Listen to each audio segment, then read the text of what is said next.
Ito mga kabaliktanaw, no, mag-share ako ng ilang mga baliktanaw item, laruan, no, na baka nalimutan nyo na at ngayon ipapakita ko. Gaya nga ng mga beeper o pager na talagang sobrang lupit mo noon, ika nga anak yayamanin pag meron ka nito nung mga panahon na yon. Sama natin ang turumpo. Guys, hindi ko gusto ang turumpo dahil hindi nga ako marunong magpaikot o marunong maglaro. Kaya nung bata ako, madalas yung mga turumpo ko may mga konyat. Ayoko nasasaktan yung turumpo ko, kaya hindi na ako lumaro. Yung iba guys, nalagyan pa yan ng thumbtacks para nga kahit konyatan mo, medyo hindi ganun ang sugat. Sama natin ng mga letters guys. Napakarami nito guys. Paramihan to, pahabaan, ginagawang belt, ginagawang mga parang lagay na mabalat sa mga shoulder natin, no guys, no.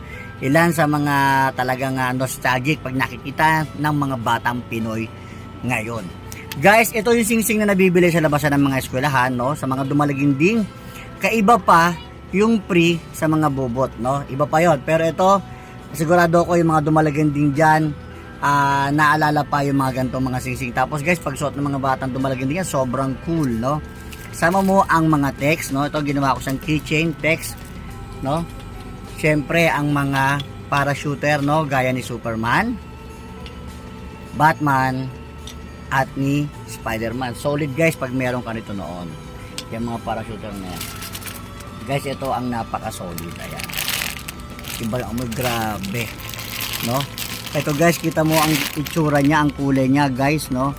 Actually meron pa ngayon, Pinoy Lego. Pero mapusyaw na yung kulay dahil hindi na ganyan katulis yung mga dulo. No, yung mga ngayon na mapusyaw na. Guys, ito guys, hindi ko na siya pwedeng laruin dahil malutong na to. Medyo nasisira na siya. Kaya marami na dyan mga putol-putol. Marupok na. So, isa na lang siyang pan-display sa aking baliktanaw collection upang yung mga gusto makita to na original from the 80s, no, meron pa sila makikita. At guys, pag nakita to at maamoy namin mo pa yung amoy niya dati. Syempre, ang tangke, no? Ang tangke, dati guys, ang laruan talaga, kung hindi siya Taiwan, Hong Kong, no? Then RP made, no? Ayan. Taiwan, Hong Kong, RP made.